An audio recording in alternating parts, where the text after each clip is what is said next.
महाराष्ट्रामधील नोकर भरतीचे घोटाळे जे आहेत त्यांचं कवित्व थांबायला तयार नाही. कुठलीही भरती जर घेतली त्याच्यामध्ये आता ऑनलाईन भरती प्रक्रिया सुरू झालेली आहे. मात्र या भरती प्रक्रियेमध्ये देखील मोठ्या प्रमाणावरती संशय कोल्लेलो आहे. सध्या महाराष्ट्रामध्ये जिल्हा सहकारी बँका ज्या आहेत त्यांच्यामध्ये नोकर भरतीची प्रक्रिया सुरू आहे. ती प्रक्रिया ऑनलाईन केली गेली आहे. मात्र तेथेही अनेक गडबडी दिसत आहेत. आज आपण या व्हिडिओमध्ये यातील काही गडबडी जाणून घेणार आहोत. नमस्ते, मी सुधीर लंके, लोकमत रिजनल डायरीमध्ये आपलं स्वागत करतो. महाराष्ट्राच्या सहकार क्षेत्राला मोठी परंपरा आहे हे आपण सगळेजण जाणतो.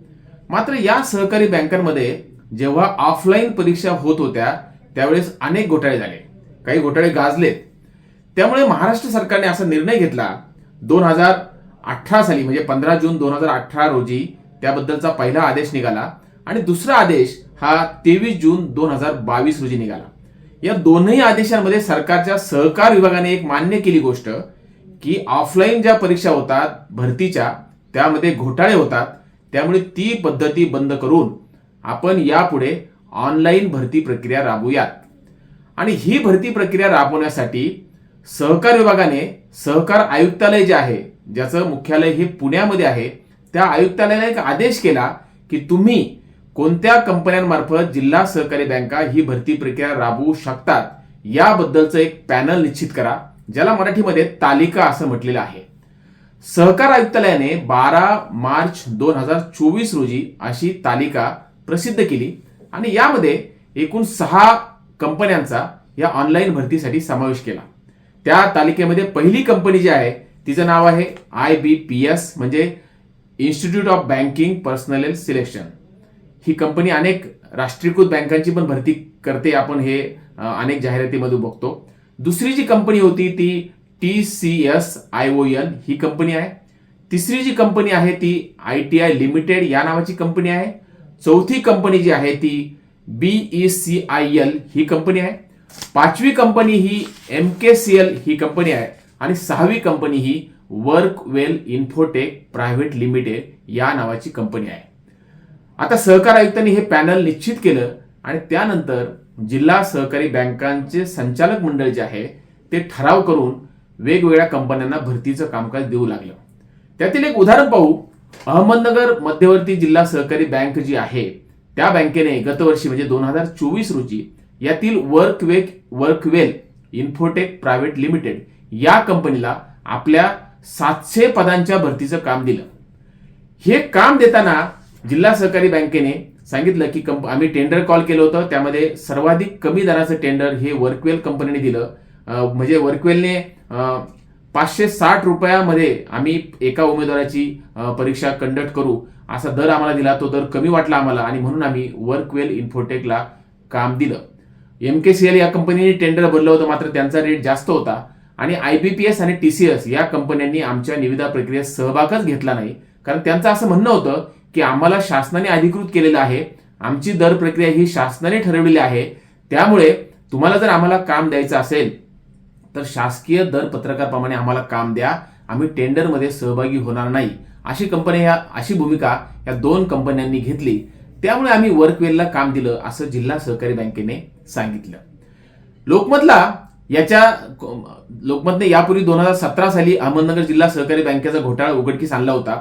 त्यामुळे आता जी प्रक्रिया सुरू आहे ती नियमानुसार सुरू आहे का हे जाणून घेण्यासाठी लोकमतने वर्कवेल ही जी कंपनी आहे हिची सहकार विभागाने पॅनलवरती जी नियुक्ती केली ती कशाच्या आधारे केली याच्याबद्दलची माहिती सहकार आयुक्तालयाकडनं माहिती अधिकारामध्ये घेतली आणि सहकार आयुक्तालयाने ही जी माहिती दिली त्यामध्ये वर्कवेलने यापूर्वी वेगवेगळ्या 10 ठिकाणी भरती प्रक्रिया राबवलेली आहे असं वर्कवेलने त्यांच्या अनुभवपत्रात म्हटलेलं आहे. वर्कवेल ही कंपनी 2020 साली स्थापन झालेली कंपनी आहे आणि या कंपनीने असं सांगितलं की आम्हाला 10 ठिकाणचा अनुभव आहे. आता हा अनुभव कुठला आहे आपण जरा पाहूया. त्यामध्ये त्यांनी पहिला अनुभव दाखवला आहे की नगर परिषद कार्यालय वरुड जिल्हा अमरावती या संस्थेमध्ये त्यांनी ऑपरेटर व क्लर्क ही 8 पदे भरल्याचा अनुभव त्यांना आहे. 8 पदे. दुसरा अनुभव दाखवला आहे नगर परिषद कार्यालय शेंदूरजना घाट तालुका वरुड जिल्हा अमरावती येथे त्यांनी ऑपरेटर आणि क्लर्क याची 4 पदे भरलेली आहेत असं त्यांच्या अनुभव प्रमाणपत्रात म्हटलेलं आहे. नगर परिषद कार्यालय मोर्शी येथे शिपायाची 10 पदं भरल्याचा त्यांना अनुभव आहे असं त्यांचं म्हणणं आहे. Mahatma Phule urban bank limited Amravati येथे लिपिकाची 26 पदे, आदर्श कर्मचारी सहकारी पतसंस्था अमरावती येथे क्लर्क आणि शिपाई ही 4 पदे, नगर परिषद कार्यालय धामणगाव रेल्वे जिल्हा अमरावती येथे क्लर्क ऑब्लिक शिपाई ही 6 पदे, नगर परिषद कार्यालय कराड जिल्हा सातारा येथे शिपाईची 18 पदे, यवतमाळ जिल्हा मध्यवर्ती सहकारी बँकेत पदोन्नतीची परीक्षा आम्ही घेतली असं त्यांचं म्हणणं आहे. ठाणे जिल्हा मध्यवर्ती सहकारी बँकेमध्ये लिपिकाची 235 पदं भरलेली आहेत असं त्यांचं म्हणणं आहे आणि ठाणे जिल्हा मध्यवर्ती सहकारी बँकेत शिपाईची 59 पदांची भरती आम्ही केलेली आहे असं अनुभवपत्र त्यांनी सहकार आयुक्तांना दिलं आणि त्या आधारे सहकार आयुक्तांनी या कंपनीला पॅनलमध्ये नियुक्त केलं. लोकमत याच्या पुढे गेला आणि ह्या ज्या नगर परिषदा आहेत ह्या नगर परिषदांमध्ये लोकमतने माहिती अधिकारामध्ये माहिती मागवली की 2020 नंतर जी या कंपनीचं स्थापनेचं वर्ष आहे त्यानंतर तुमच्या नगर परिषदामध्ये वर्कवेल इन्फोटेक प्रायव्हेट लिमिटेड या कंपनीने जी भरती प्रक्रिया राबवली असेल त्याच्याबद्दलचे कार्यारंभ आदेश आम्हाला माहिती अधिकारात मिळावे अशी माहिती आम्ही या नगर परिषदांकडे मागितली. त्यामध्ये धामणगाव रेल्वे ही जी नगर परिषद आहे तेथील प्रशासकीय अधिकाऱ्यांनी आम्हाला असं उत्तर दिलंय की वर्कवेल इन्फोटेक प्रायव्हेट लिमिटेड कंपनीला दिलेल्या अनुभव प्रमाणपत्राची प्रत या नगर परिषदेमध्ये भरती प्रक्रिया घेतलेली नाही. म्हणजे धामणगाव रेल्वे ही जी नगर परिषद आहे त्यांनी लेखी उत्तर दिले लोकमतला की आमच्याकडे अशा कंपनीने भरती प्रक्रिया घेतलेली नाही. सहकार आयुक्ताला या कंपनीने जो अनुभव दाखवला त्यामध्ये मात्र ते असं म्हणतात की आम्ही या नगर परिषदेमध्ये भरती प्रक्रिया राबवली. आता आपण दुसरी नगर परिषद पाहूया. सातारा जिल्ह्यामध्ये कराड ही नगर परिषद आहे. जे कराड हे महाराष्ट्रामध्ये लोकप्रिय नगर परिषद आहे. या नगर परिषदेमध्ये लोकमतने माहिती अधिकारात अर्ज टाकला तर त्यांनी असं दिलंय, आम्ही असा प्रश्न केला होता की वर्कवेल इन्फोटेक प्रायव्हेट लिमिटेड या कंपनीला नगर परिषदेने 2020 ते आज तागायत ज्या नोकर भरतीची कामे दिली त्या कार्यारंभ आदेशाची प्रत. याच्यावरती उत्तर असं दिलंय, कराड नगर परिषदेच्या उपमुख्य कार्यकारी अधिकारी आहेत वर्षा बडदरे यांच्या सहीने पत्र आहे. त्यांनी असं म्हटलंय की प्रस्तुत मुद्द्यासंदर्भात मागणी केलेले अभिलेख इकडील अभिलेखात दिसून येत नाही. याचा अर्थ असा की या वर्क ऑर्डर बद्दल किंवा या कंपनीच्या कामकाजाबद्दल काहीही अभिलेख या नगर परिषदेमध्ये दिसत नाही.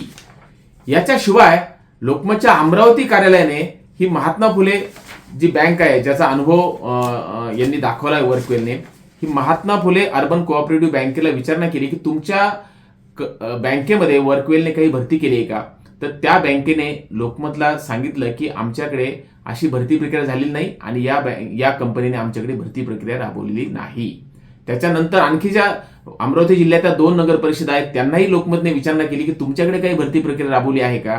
तर तेथील सीईओ यांनी आज सांगितलं की आमच्याकडे ही वर्कवेल कंपनीने काहीही भरती प्रक्रिया राबवलेली नाही.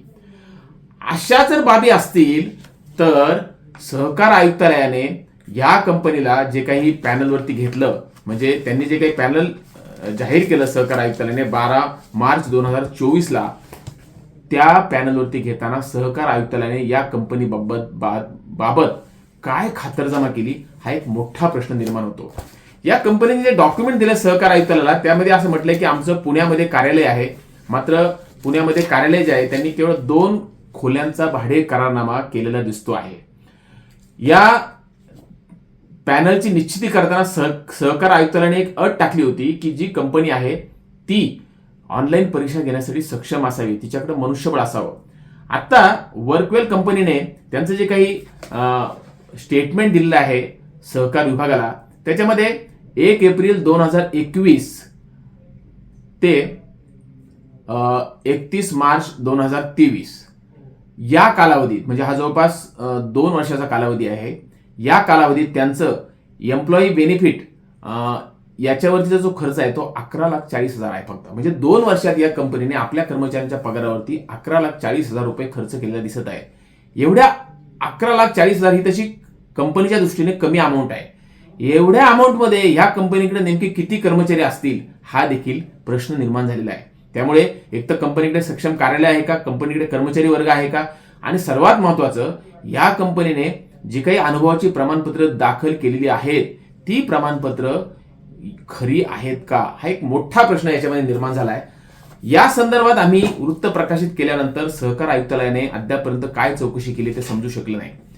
अहमदनगरचे खासदार निलेश लंके आणि राहुरी मतदारसंघातील माजी आमदार प्राजक्त तनपुरे तसेच सामाजिक कार्यकर्ते टिळक घोष यांनी या संदर्भात सहकार आयुक्तांकडे आणि मंत्रालयात सुद्धा लेखी तक्रारी केलेल्या आहेत की वर्कवेल ही कंपनी सक्षम आहे का, हिला पॅनलवरती नेमकं कशाच्या आधारे घेतलं गेलेलं आहे याच्याबद्दल चौकशी करण्यात यावी. या चौकशीला उत्तर देताना सहकार आयुक्तालयातील अधिकाऱ्यांनी जे काही पत्र दिलंय ते अत्यंत गोलमाल पत्र दिलेलं दिसतंय.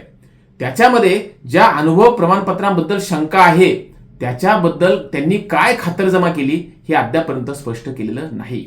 सहकार आयुक्त सध्या दीपक तावरे आहे. त्यांच्या काळामध्ये हे पॅनल बनलेलं नाही. हे पॅनल अगोदरच्या काळात बनले, त्यावेळेस अनिल कवडे हे सहकार आयुक्त होते. त्यामुळे दीपक तावरे यांचं म्हणणं असं आहे की लोकमतने यावं, आम्ही सहकार आयुक्तालयात आमच्याकडे जे काही डॉक्युमेंट उपलब्ध आहेत ते आम्ही लोकमतला दाखवायला तयार आहोत. आणि पूर्वीचे सहकार आयुक्त जे होते अनिल कवडे त्यांची आता निवृत्ती झाली आणि ते आता त्या पदावरती नाहीत. त्यामुळे याच्याबद्दलची शहानिशा कोण करणार हा प्रश्न निर्माण होतोय. आम्ही अहमदनगर जिल्हा सहकारी बँकेला वारंवार याच्याबद्दल विचारणा करण्याचा प्रयत्न केला की ही कंपनी सक्षम नाही, तुम्ही ती कशाच्या आधारे नेमली. त्यांचं असं म्हणणं आहे की सहकार आयुक्तालयाने जे पॅनल ठरवलं त्या पॅनलच्या आधारेच ही कंपनी आम्ही नियुक्त केली आहे, त्यामुळे याच्यात आमचा काही दोष नाही.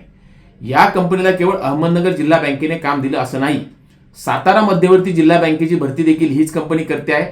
रत्नागिरी जिल्हा मध्यवर्ती सहकारी बँकेची भरती देखील हीच कंपनी करते आहे. यासोबतच महाराष्ट्रामध्ये सध्या चंद्रपूर जिल्हा बँकेची भरती सुरू आहे आणि भंडारा जिल्हा बँकेची देखील भरती सुरू आहे.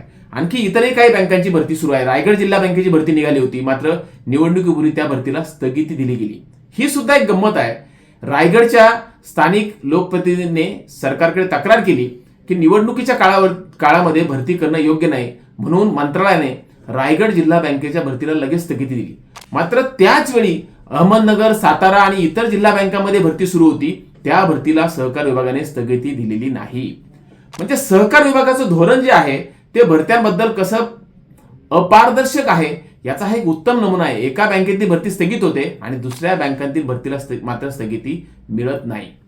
या संदर्भात म्हणजे 2017 साली जो घोटाळा घडला होता अहमदनगर जिल्हा बँकेमध्ये, त्याच्यानंतर अनिल कवडे हे सहकार आयुक्त झाले. त्यांना आम्ही वारंवार विचारणा केली की या घोटाळ्याबद्दल तुम्ही काय चौकशी केली. अनिल कवडेंनी काही भूमिका स्पष्ट केली नाही. त्यावेळेचे मंत्री जे होते सहकार मंत्री बाळासाहेब पाटील यांनी काहीच भूमिका स्पष्ट केली नाही. आता निवडणुकीपूर्वी, विधानसभा निवडणुकीपूर्वी दिलीप वळसे पाटील हे सहकार मंत्री होते. त्यांनाही आम्ही विचारलं की हे पॅनल कशाच्या आधारे निश्चित केले गेले आहे, त्यांनी काही उत्तर दिले नाही. आणि आता बाबासाहेब पाटील हे सहकार मंत्री आहेत, ते नव्याने सहकार मंत्री झाले आहेत, ते आता या घोटाळ्याची काय दखल घेणार आहेत हे आपल्याला बघायचं आहे. मात्र सहकारातील भरती प्रक्रियेला शिस्त लावण्याची इच्छाशक्ती ही सहकार आयुक्तालय आणि सहकार मंत्री, सहकार विभाग यांची आहे का याच्याबद्दल एक शंका निर्माण झालेली आहे. या भरती प्रक्रियांमध्ये आणखी एक गंमत अशी आहे की अहमदनगर जिल्हा बँकेची भरती होते. बँकेचं नाव अहमदनगर जिल्हा मध्यवर्ती सहकारी बँक आहे, मात्र जिल्ह्याचं नाव बदललंय, ते आता अहिल्यानगर झालंय. या जिल्ह्याची भरती होते आहे आणि त्या भरतीची परीक्षा मात्र पुणे जिल्ह्यात ठेवली आहे. 28,000 मुलं या परीक्षेला बसलेत.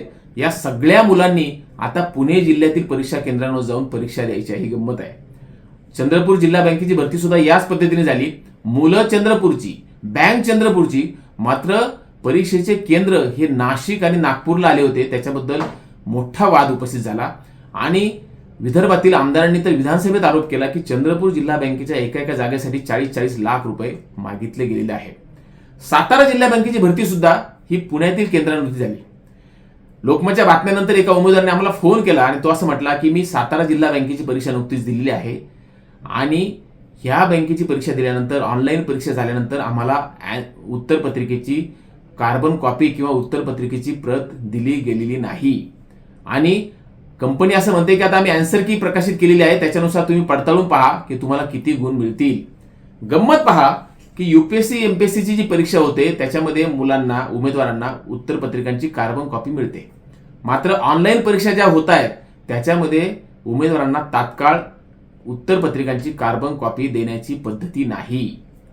फक्त आन्सर की प्रसिद्ध केली जाते आणि निकाल जाहीर केला जातो आणि निकाल जाहीर करताना मग उमेदवारांनी जे काही उत्तरपत्रिका दिल्या त्या त्यांना बहुधा PDF वरती त्यांच्या लॉग इन वरती दिसतात. मात्र परीक्षा झाल्या क्षणी, परीक्षागृहातून बाहेर पडतानाच उत्तरपत्रिकेची कार्बन कॉपी का हातात दिली जात नाही. साधी गोष्ट आहे की सेतू केंद्रामध्ये जर एखादा सामान्य नागरिक एखादा अर्ज भरण्यासाठी गेला, ऑनलाईन अर्ज, तर तो ऑनलाईन अर्ज भरल्यानंतर त्याची PDF कॉपी लगेच सेतूचा केंद्र संचालक नागरिकांच्या हातात देतो. हे ऑनलाईन परीक्षांमध्ये देखील करता येणं शक्य आहे.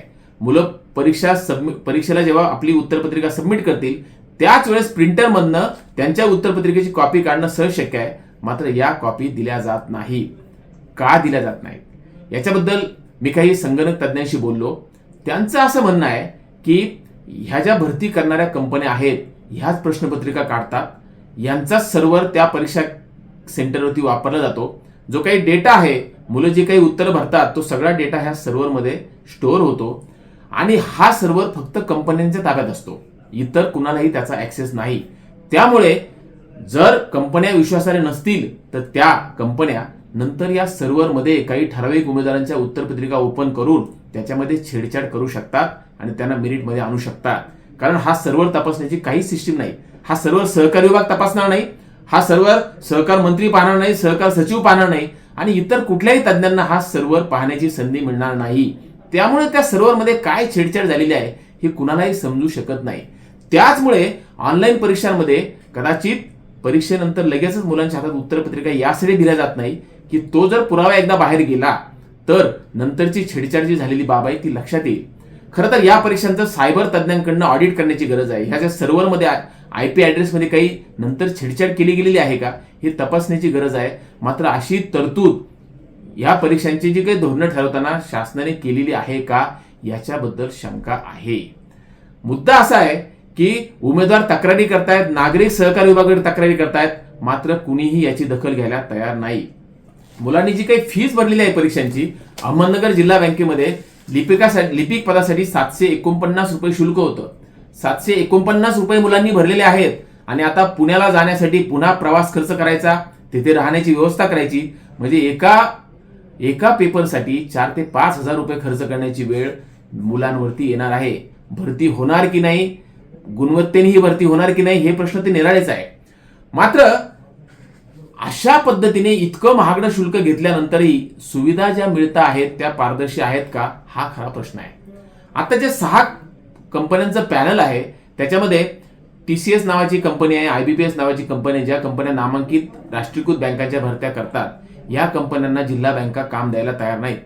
जिल्हा बँका वर्कवेल सारख्या संस्था निवडतायत आणि सांगतायत काय की या कंपन्या कमी खर्चामध्ये आमची भरती करतायत.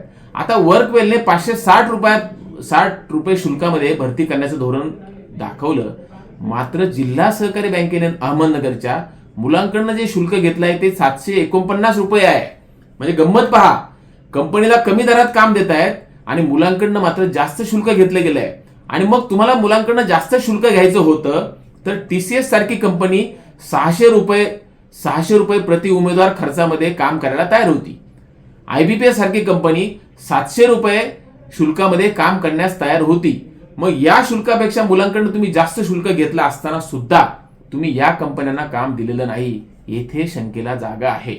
जेव्हा लोकमतने वारंवार याच्याबद्दल बातम्या प्रकाशित केल्या त्यानंतर अहमदनगर जिल्हा सहकारी बँकेने खुलासा केलाय.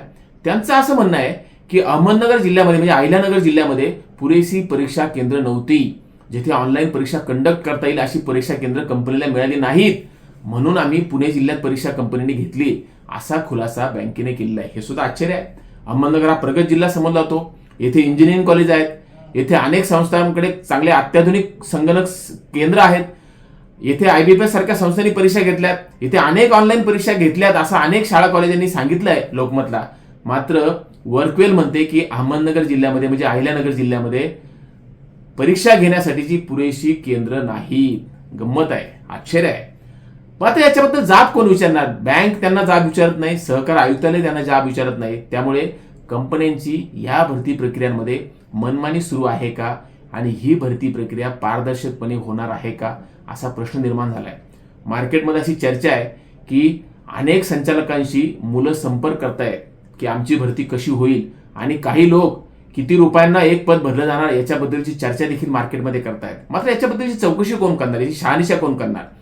सहकार विभागाने काही नागरिकांना असं उत्तर दिलं सहकार आयुक्तालयाने की आम्ही तर चौकशी केली आमच्या परीने, तुम्हाला जर शक्य नसेल तर तुम्हाला जर हे मान्य नसेल तर तुम्ही न्यायालयात जा. न्यायालयात जाण्यासाठी पैसे मोजावे लागतात. ती तयारी बऱ्याच उमेदवारांची नसते, नागरिकांची नसते. आणि न्यायालयात गेल्यानंतर काही उमेदवार यापूर्वी अहमदनगर जिल्हा बँकेची भरती न्यायालयात गेली होती, त्यावेळेस बँक तेथे आपल्या पद्धतीने वकिलांची फौज उभी करते, न्यायालयात निकाल लवकर लागत नाहीत, त्याच्यामध्ये वेळ जातो, पैसा जातो. म्हणजे गंमत अशी आहे की जो सहकार विभागाला सिंहासारखे अधिकार आहेत, मजबूत अधिकार आहेत सहकार विभागाला, तो सहकार विभाग झोपेचं सोंग घेतो आहे. सहकार मंत्री काही बोलत नाहीत, कारण सगळे साखर कारखानदार, सगळे संचालक हे त्यांच्या पक्षांचे असतात, त्यामुळे त्यांना दुखवायचं नाही म्हणून सहकार मंत्री बोलत नाहीत, सहकार आयुक्त काही बोलत नाहीत, सहनिबंधक काही बोलत नाहीत. यांनी काहीच बोलायचं नाही आणि उमेदवारांना सूचना करायची की तुम्ही न्यायालयात जा, नागरिकांना सांगायचं तुम्ही न्यायालयात जा, न्यायालयात निकाल लवकर लागणार नाही, तेथे जाण्यासाठीचा पैसा उमेदवारांकडे नाही. अशा कात्रीमध्ये महाराष्ट्राची ऑनलाईन नोकर भरती ही अडकलेली आहे. त्यामुळे नागरिक याच्यामध्ये उठाव करतील का, किंवा उमेदवार कष्ट करतायत आणि भरतीचं स्वप्न आहे त्यांचं की मला नोकरी लागेल, माझ्या गुणवत्तेमुळे मला नोकरी लागेल, अशा गुणवान उमेदवारांना महाराष्ट्रामध्ये नोकऱ्या मिळणार आहेत का? जिल्हा बँका अशा गुणवान उमेदवारांची कदर करणार आहेत की धनवान लोकांना जागा वाटणार आहेत, जागा मॅनेज करणार आहेत? हा मोठा प्रश्न जिल्हा सहकारी बँकांच्या नोकर भरतीमध्ये निर्माण झालेला आहे. लोकमतने पुराव्यानिशी बातम्या प्रसिद्ध केलेल्या आहेत. वर्कवेल कंपनीने जो अनुभव दाखवलेला आहे तालिकेत समाविष्ट होण्यासाठी, तो अनुभव संशयास्पद आहे. कारण नगर परिषदा म्हणतायत की वर्कवेलने आमच्याकडे भरती प्रक्रियाच राबवलेली नाही. असं असताना सहकार आयुक्तालयाने या कंपनीला भरतीच्या तालिकेवरती का समाविष्ट केलं? महाराष्ट्र हा सहकार क्षेत्रामध्ये अग्रेसर समजला जातो, हेडमास्टर समजला जातो. त्या महाराष्ट्रामध्ये इतकी कुचकामी धोरणं घेतली जाणार असतील आणि त्यातून बनावटगिरीला, बोगसगिरीला जर पाठबळ मिळणार असेल तर महाराष्ट्राचा सहकार आपण कोणत्या दिशेला नेत आहोत याचं उत्तर महाराष्ट्राचे सहकार मंत्री, महाराष्ट्राचे मुख्यमंत्री यांनी देण्याची गरज आहे. हा व्हिडिओ आमचा महाराष्ट्रातील सत्ताधारी नक्की बघतील आणि जर लोकमतची भूमिका चुकीची असेल, आमचे दावे जर चुकीचे असतील तर आम्ही सहकार आयुक्तालय, सहकार मंत्री यांची भूमिका मांडायला तयार आहोत. मात्र वर्कवेल कंपनीने दाखवलेला अनुभव खरा कसा आहे, योग्य कसा आहे, त्यांची निवड योग्य कशी आहे, हे सहकार मंत्रालयाने, सहकार आयुक्तालयाने पटवून द्यायला हवं महाराष्ट्रातील जनतेला. ही अपेक्षा आपण करूया. तुर्तास येथेच थांबतो. धन्यवाद.